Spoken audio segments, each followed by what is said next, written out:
right, welcome into the Hoist the Colors podcast. The ACC podcast is back. It has been quite some time since we did a Hoist the Colors podcast. As of course, if you're unfamiliar, we've been doing the radio show on 94.3 The Game here in town locally. Also, that is live stream every day, Facebook, YouTube, and Twitter. So if you are subscribed to the Hoist the Colors podcast and you're like, where are all the podcasts breaking down what's going on with ECU football?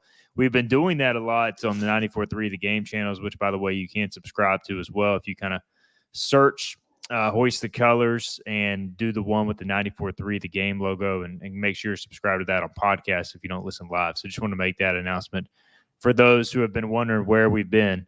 This is kind of an interesting one because it's a bye week, but we also wanted to get our good friend Sean, Nova Pirate, from the Hoist the Colors message boards on the show. If you do have a question on Facebook or YouTube, drop it there. We'll get to it throughout our show today. But Sean, I wanted to get you on. I haven't had you on the radio show yet, and we're going to get you on at some point, but you do a great job with your background in football. We've had you on this podcast a lot.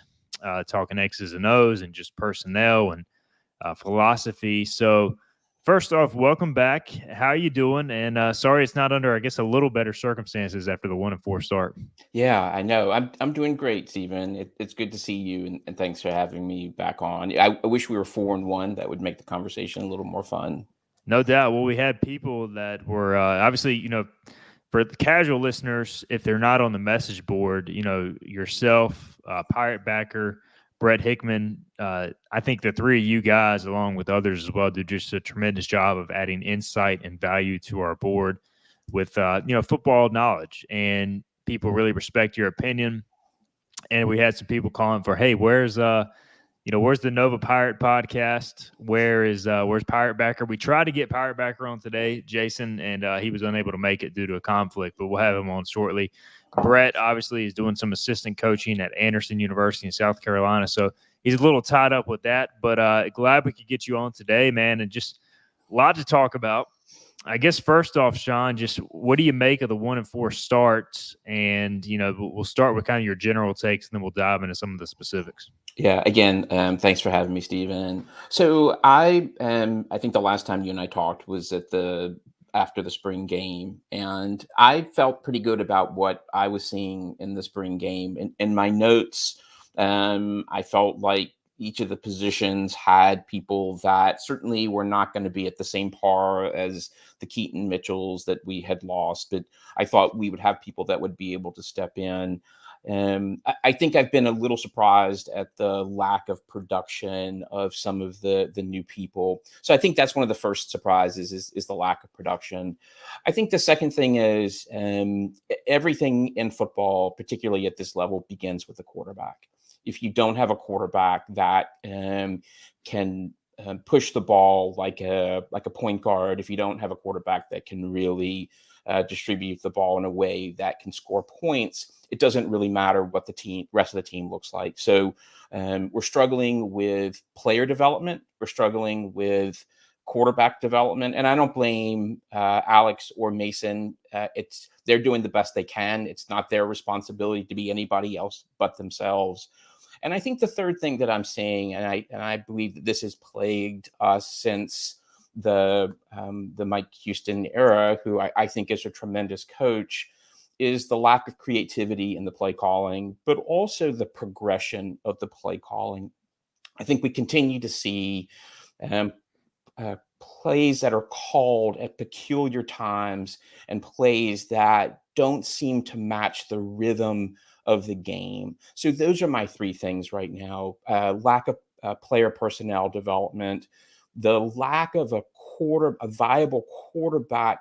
Not that Flynn and Mason are not viable, but someone who can really go out and make a difference right now. Both of these players are just sort of getting started at this level in terms of starting, and then I think we continue to have calls that are questionable at certain times in the game. And that's all it takes, Stephen. All it takes is 2 or 3 bad calls sprinkled throughout. You could have a really good game, call a really good game for 95% of it, but then have 3 or 4 calls that really just destroy the flow of the game. So, I mean, there are other things, but I would say for me, those are the 3 things that are standing out. And we saw, I mean, 2 or 3 of those calls, and we'll get into it a little bit. Donnie Kirkpatrick kind of admitted that, which, by the way, major kudos to him for like saying, "Look, if I could have it back, I would redo it." I think fans respect hearing that sort of stuff instead of saying that we could have executed better, which is definitely true in a lot of cases. But I think when the coaches step up and say that, it really speaks to the fans as well. And he said, basically the screenplay, they just didn't practice enough. And it was interesting, Sean, because you kind of called that before it happened. You said based on kind of how it looked and just the fact we don't see it called a lot during games, you kind of felt it was a play they probably haven't worked on enough, and especially in that situation, 1st and 20, kind of a tough situation. Then he said the 4th and goal sneak with Alex Flynn, if he could have it back, he would have it back, maybe do different personnel. That one's kind of a double-edged sword because you're trying to go fast, Sean, as far as like trying to catch the defense off. But I think everybody knew it was coming, and it just wasn't going to work. You could say maybe a clean snap, he gets in, but they were going to have to push him in. There was no real push up front, not a lot at least. So those 2 calls definitely were costly the last game. Yeah, and I appreciate him taking responsibility for that. And for coaches, that's really hard to do, because when I was sort of drafted into the coaching world, the little school that I teach, I noticed 3 things really quickly among the coaching world. One, you won't find a more dedicated group of people for their craft. 2, for the most part, most of them really care about their kids. And 3, they are some of the most stubborn people I've ever met. And I think part of that stubbornness means it's really hard to take responsibility. So I appreciate him taking responsibility for that. It's hard. It's hard to do. You talked about the lack of player development. I've talked about it a lot on my show, and man, it's just crazy. You look, and I'm not saying Pro Football Focus is like the end all be all, but you look at the raw numbers. Obviously, they're grading every player, from their vantage point on whether or not kind of the player wins at their job or executes their assignment. So through 5 games, Sean, East Carolina as a team ranks dead last in receiving grade, which the drops have a lot to do with that, and dead last in pass protection. And that's out of 133 FBS teams. And you just, I think a lot of that is either recruiting misses at this point or not developing receivers and offensive linemen. Why do you think that is at this point that those 2 phases are struggling this much? And certainly the quarterback has some to do with both of those, probably, whether it be making checks or making better throws, but also the quarterbacks aren't getting any help at all either. So it's just that, that's kind of the root of your problems, in my opinion. If you can't block and protect and you can't catch the ball, that causes a lot of issues. Yeah, and if you don't have the experience, right, and that's on top of all the other things that you mentioned, Stephen. If a player doesn't have experience and they're going out and trying to produce at a high level, it's very difficult to execute when it's one of your first season starting, or you are now the person who is being asked to shoulder the responsibility of the receiver, of the top receiver. Experience has a lot to do with this. And one of the things I love about football is the psychology of the game, and probably golf has more psychology than football. But I think the thing about football is you've got 22 people that you have to make sure are all rowing in the same direction. And a big part of that is, once the game begins, not overthinking. And when you're new into the game at this level, you're on television, you're trying to follow a very successful season with a bowl season, and then you're put out on the stage. What I'm seeing happening is a lot of overthinking. And having 2 quarterbacks has not made this easy as well. And I suspect what's happening, Stephen, in part, so let's think about this. It looks like we've missed on quarterback 1, right? And again, hats off to Mason, who is still on the sidelines cheering people on.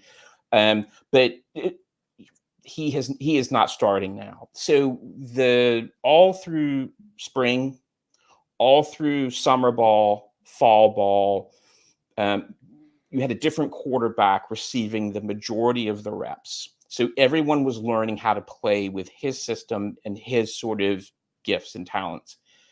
We bring in another quarterback in Flynn, who I think will be very good eventually. That's my hope and my sense. But now we're basically building this as we're going along.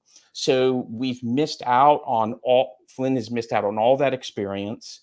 And the receivers are now having to get used to both his throwing style, but also the timing of sort of his passes. So that's part of what's going on. And I think the other piece is just it's player development. It's just player development. I like that point because I mean I was, and I've been out of practice obviously, and we don't see all of practice, but I was out there in past years when Mason was the number 2, and so when Holton would take time off, Mason was getting the number 1 reps. And this offseason, look, I mean the reality is they wanted Mason Garcia to be the guy, and I get it. He looks the part. And I'm not saying there's not a situation where he gets another shot and eventually becomes that guy. But right now, he's not there, which is why, as you say, Alex Flynn is starting.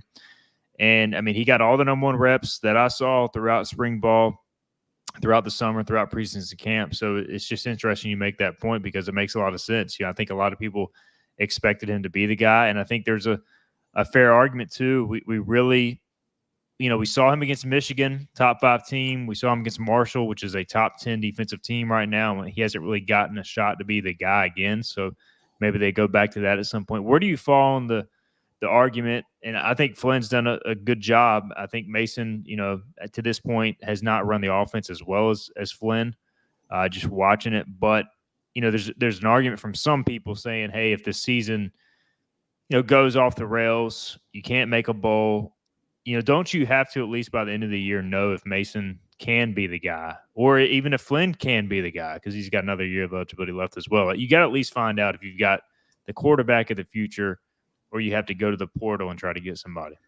So here's my thought on that, Stephen. This coaching staff has seen Mason for 3-4 years now. Yeah, 4th year. So they've seen him in multiple spring games. They've seen him when he has had the opportunity to be the number 1 sort of rep person in the game, in practice. And by the second game, he's no longer starting. I think they know everything that they need to know about whether or not he's going to be QB1. That's my sense. I don't think you pull someone with that much data that quickly if you and your gut have decided that this is not the direction that you want to go in. That's just my sense of it. And so I think you play Flynn for the rest of the season, because if you don't, I think the reason they've pulled him is what they have seen and what I've seen on film. And so one thing I get really frustrated with is when people say that, Mason's not smart because he can't get the ball. That has nothing to do with intelligence. It has to do with, processing things that are moving quickly. That's just some people's brain work better. Sometimes they don't. And I don't know if that's the issue. Yeah, I'm not either. I don't know. But it is the reason that quarterbacks make all the money is because it is an extremely difficult position to play. And if you play it well, your team is going to do well. So to me, if you look at, even if you go back to Mason's high school tape, what you'll see is sort of simple routes that were part of their offense. And that's not on Mason, but he comes from a system where it looks like they flooded sort of the play side. They gave him lots of options to throw from, and he would make the throws. I think if you look at Flynn's high school tape and what you've seen in the game, he's making the progressions. He's missing out on some of the passes right now. But I think Flynn knows the offense really well. And I think you stick with him, because if you don't stick with him, at some point you've got to give a quarterback experience, or we're going to be another year in this cycle. So if it was me, I'd just keep him for the rest of the season. It'll be interesting to see what they do. And, when I was out of practice this week, Flynn was still working with the 1. So I would assume he will get the start against SMU. I still think they need to use Mason better, though. We saw Rice utilize its quarterback, a true freshman, in different spots. I just don't want to see Mason sit over there and not be utilized. Do you have a take on that as well? No, I agree. I mean, he's too good of an athlete. He's been faithful to the program.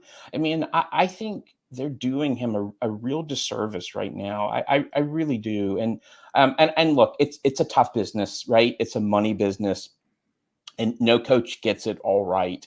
But he's too talented as an athlete to sort of just waste. So I love the idea of giving him packages, or even if you're going to bring him in as an H-back, something that utilizes his skill. He's too great of an athlete to just be sitting there. That's my sense of it.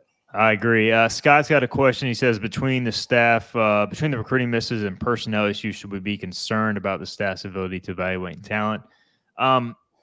You look at the defensive side of the ball right now, Sean, I feel like the defense is very talented. I mean, there are certain things I would like to see better, like pass rushers, but in my opinion, they have recruited those guys now. They wanted to shore up the run defense first. Unfortunately, a lot of the long, lengthy guys are more young right now, so we're not seeing them as much as far as like more traditional pass rushers. But I like what they've done on the defensive side of the ball. I like what they've done at running back. I think the thing that has hurt them offensively is they have had a decent amount of staff turnover offensively as well over time. And I think that's hurt not only the recruiting, but also kind of the development we've talked about. So, I'm not super worried, but I am a little concerned over, specifically offensive line recruiting and receiver recruiting. Those are the two areas. And obviously the quarterback, I mean, we touched on that. It's an inexact science, but if you don't have a quarterback, we see it in the NFL all the time, Sean, how much those guys get drafted early, don't pan out. And it can be an inexact science. But, I would say it is somewhat of a valid concern, especially offensively. Just what's your take on that? Yeah, no, I agree. So the average tenure now of a head coach at the FBS level for a head coach is 4 years. And there's a reason, because of the pressure and because of, I think, also because of player development. Once a coach gets their recruits in after 3 years or so, you're hoping for a great fourth year. And often coaches are also looking to move up, right? And I don't know if that was part of Coach Houston's sort of thought process. Whatever the reason, this is his 5th year. And I don't think a lot of head coaches are experts at personnel development. And so I think what we're seeing here is a team and a staff that has really struggled at this 5th year to have the pieces that are needed. I mean, we've watched the last 2 or 3 years where we would get a lead and a lot of us were sort of shaking our head and saying, let's put in Mason, let's put in some backup so we can get some practice in. But for whatever reason, that's not been the philosophy of the staff. And, it's their team. So that's the choice that they've made. But in this 5th year, what we're finding is that a lot of these players are still really, really green and are being asked to come in and play at a very high level. And they're just not ready to perform in the way that they need to, or the staff wants them, I'm sure, to sort of get to a bowl game. And the other thing too is you look at that issue, like to me, in my opinion, I think the defensive staff has done a better job the last few years of rotating guys. And some of that does come with defense is easier to rotate versus offense. Like you're going to rotate a lot of defensive linemen versus offensive linemen. You don't see a ton of rotation in the secondary at some spots, but I feel like this staff has done that. So I feel like the defensive staff has just done a better job, Sean, of getting those guys prepared, whether it's just wanting to keep guys fresh or give them action. And, offensively, we never saw rotation at receiver the last number of years. And I get it. You got CJ, Isaiah Winstead, Blake Pearl, Tyler Snead. Like you don't want to take them out of the game, but now we're seeing kind of the unfortunate side of that too, and the quarterback situation. If you don't give guys game experience, it's tough to grow up under fire, and it's just I don't know. It creates a lot of issues with that right now. So good points there. Yeah. I still feel like this team is not as far away as some people make it out to be. Like there's a lot of talk. Oh, Mike Houston's killed the team or whatever. As far as like the program, like I still feel like the foundation's there. Defensively, you got a good team. Special teams has improved. That was an issue last year, Sean. It's just if you can figure out the offense well enough to make it average, you could be a pretty good team. I just don't know if that's going to happen this year. Like, do you feel like there's still a way to fix it at this point?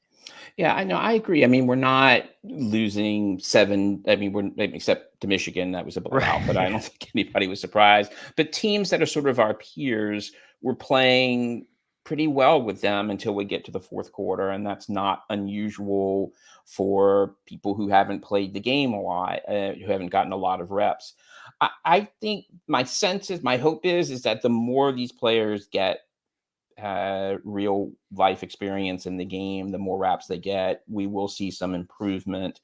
But the position that has to improve the quickest, regardless of what team you're on, is the quarterback. Like, that is going to have to be for Flynn.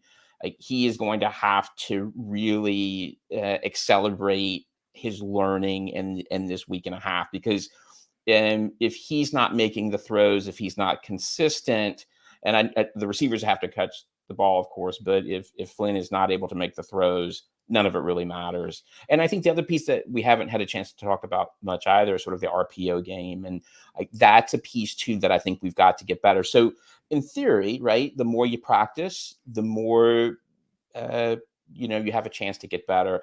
The challenge there, right, is the other teams are getting better too, right? And the other piece that goes along with this is, are you putting people in the right play set, the right personnel set to be successful? Because that's the other part I think that we're struggling in.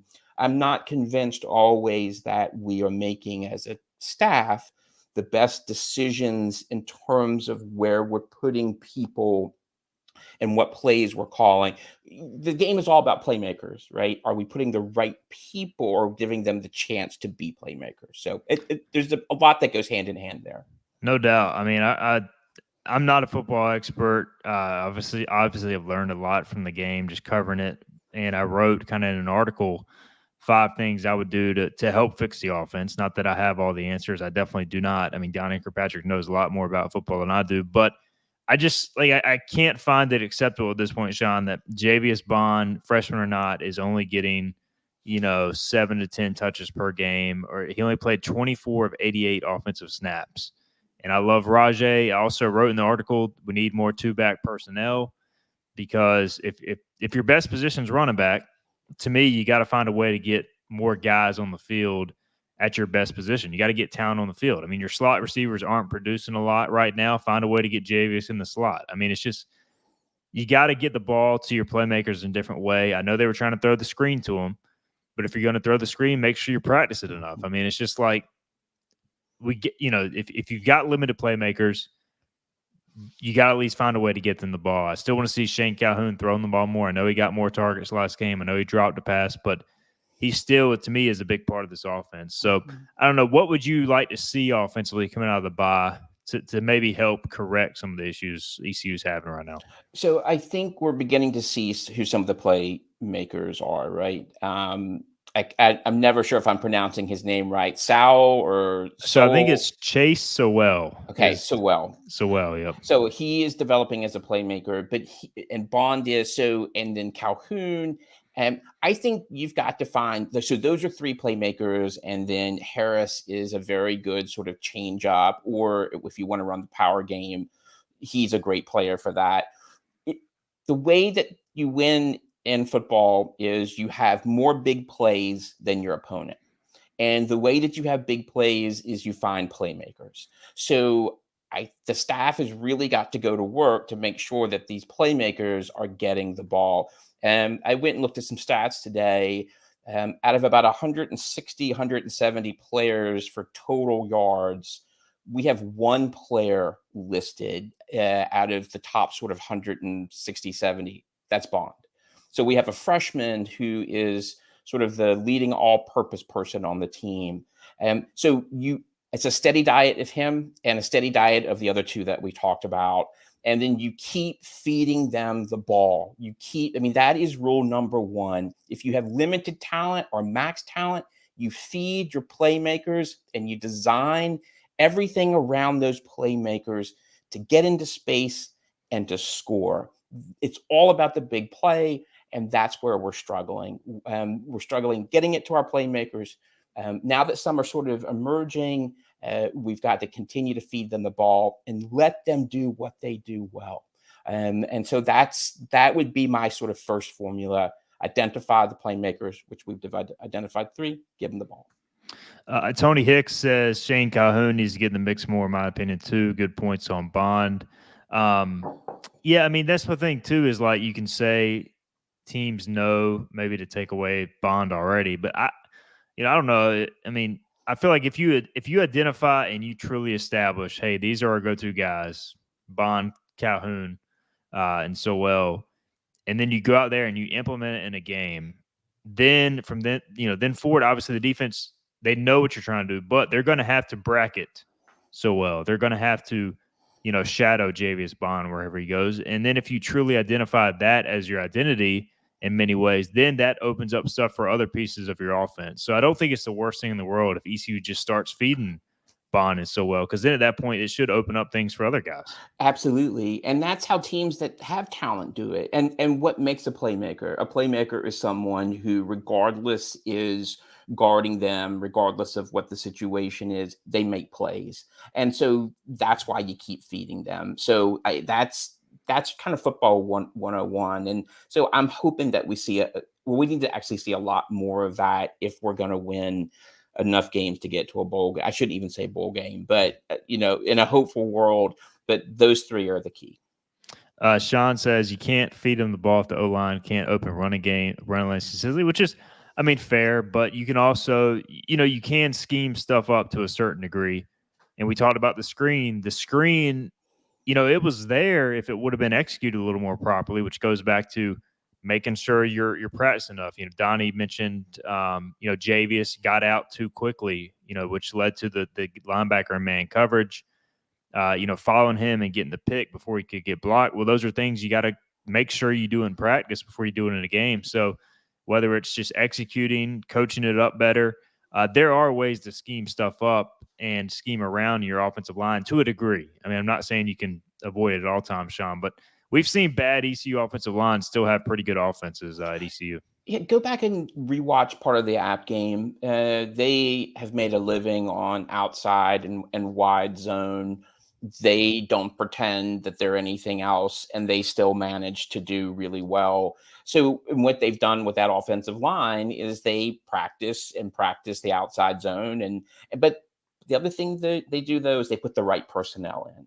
And that's a big part of it as well. If you put the right personnel in running the ball, and you make sure that you are also putting the line in a position where they can succeed, you're going to do well. If you put the line in a constant sort of position on an inside zone or power where the line is having to line up 1 against 1, we're not going to do well right now because we have a lot of young guys. So I think we've also have to learn to work within the talent that we have. So scheme does matter with this. And I think it would help a lot if we really sort of matched our personnel a little bit better and called sort of a play set that really took advantage of our strengths and weaknesses.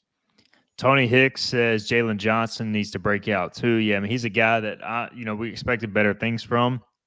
And 2, I feel like he's a guy, Sean, that could benefit along with Josiah Hatfield. Like, to me, I don't know if those guys are going to be true, like, number 1, like, volume target receivers. But if you do establish Javius Bond, Sowell, whatever, like, to me, those are the guys that are going to, when they have less attention on them, they're going to exceed. I mean, we've seen Josiah Hatfield make big plays.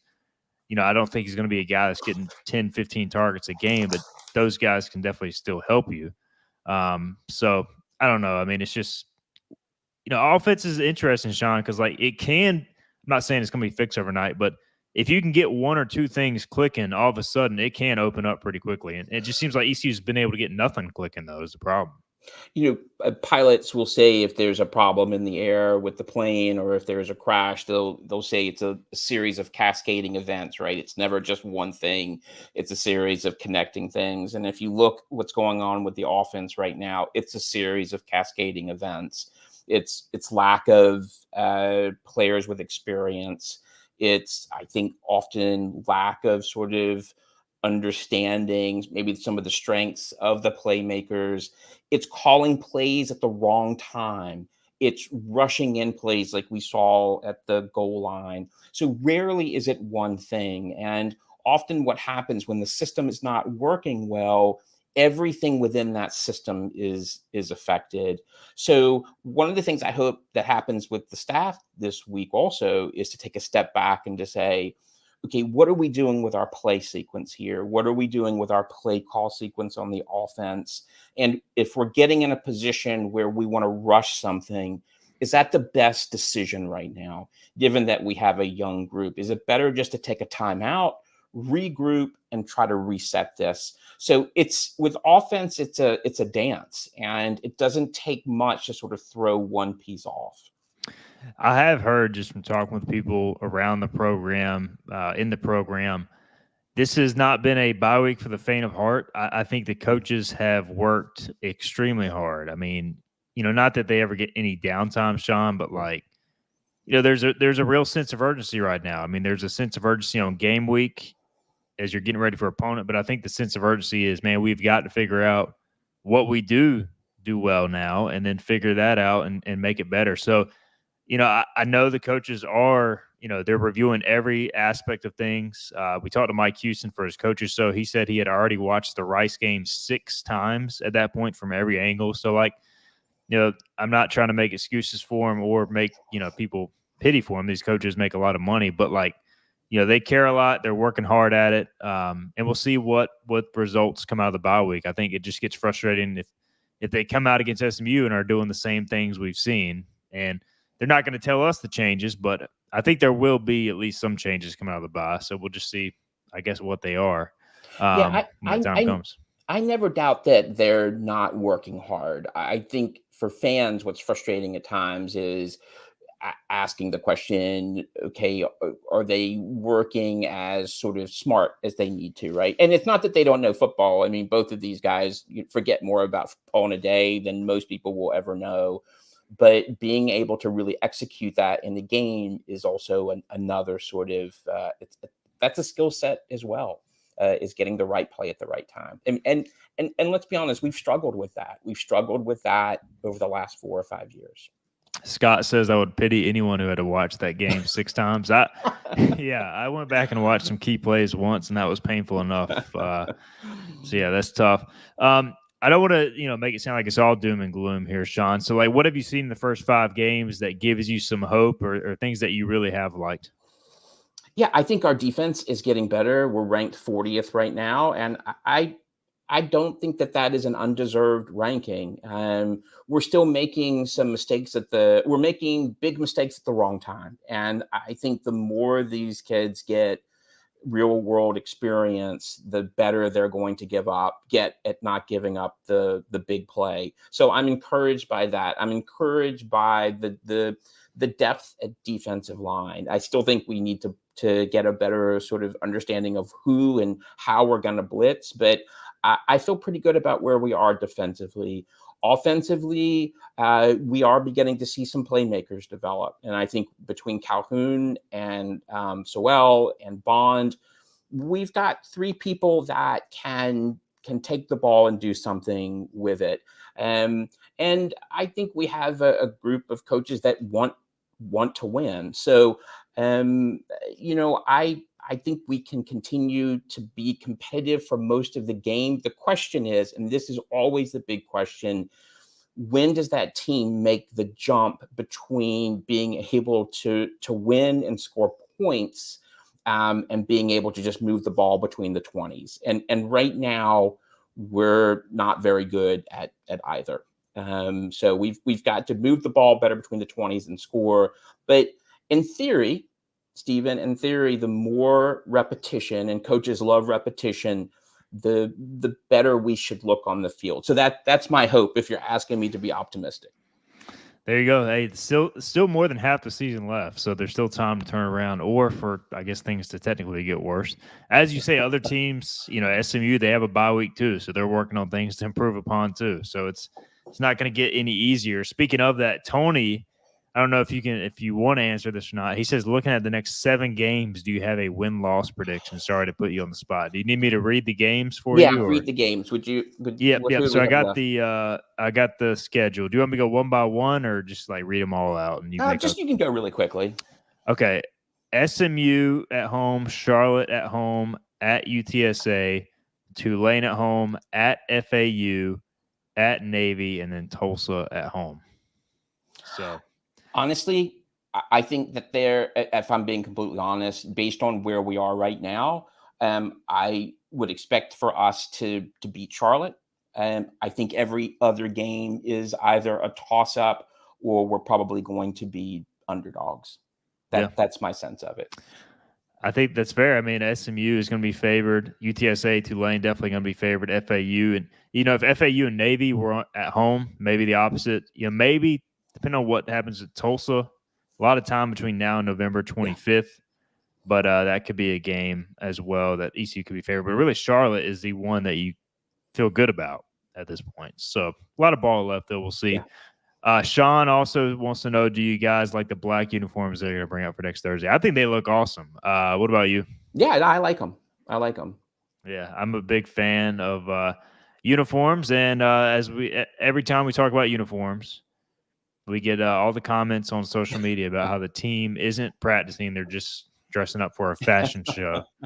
But who knows? I mean, during the rough era, they won in black, and then they wore it like every game and never lost. So maybe we can find something to hold on to, Sean. Didn't help the Commanders last night. It definitely did not. That was an ugly one, man. It was. Sorry for all the Commander fans out there. Well, as we get close to wrapping up, Sean, I know you had written down some other notes, some other stats you maybe wanted to focus on. Yeah. So anything you want to hit on? Just really quickly, I am sometimes in sort of email or just on the board and asked about sort of recruiting and, what does our recruiting in terms of personnel look like versus others. I mean, if you look at our recruiting rankings and if you're to sort of follow the rankings of a lot of these ranking services, and sometimes you have to take them with a grain of salt, but we are pretty much in the middle, the thick of things with our peer teams at Marshall. We're all, so, some years we beat them out and other years they'll tie us. I think the last 3 years or 4 years, we've beaten both App and Marshall, but they're not far behind. So I think in terms of players, I think we have good players. I think what we're seeing are players who don't have experience. And I think, too, we've got to continue to do a better job of targeting the types of players that we need to replace. And the last thing I'll say about the recruiting piece, if you don't have a quarterback, if the quarterback is not the central focus of who you're recruiting, the rest of it falls apart. And this is where I really believe we've missed the mark here. If I'm being as honest as I can, we've dropped the ball on that. And had we had a quarterback that had a skill set that would allow us to sort of make the plays that we need to make now, we would not be sitting at this record. I think this would be a year that would be difficult, but without a viable core, and this is not a criticism of Flynn or Mason, they are who they are. They're doing the best they can. But I can't stress enough how much we really dropped the ball on that. And the last thing I'll say to you, Stephen, if you look at our record, I think I was sharing this with you, and this is pretty sobering. Since Skip Holtz left, and somebody can check the math on that. I was never very good at math in high school or college. We're 73 and 84. So we have lost more games since Skip left than we have won. I think the program is at a crossroads, and I think that word can be overused, but it feels like we have been reacting since Skip Holtz left. I think Ruff and Terry knew exactly what he was doing with Ruff. I think since then, what we have struggled with is to really have a vision of where we want ECU football to go.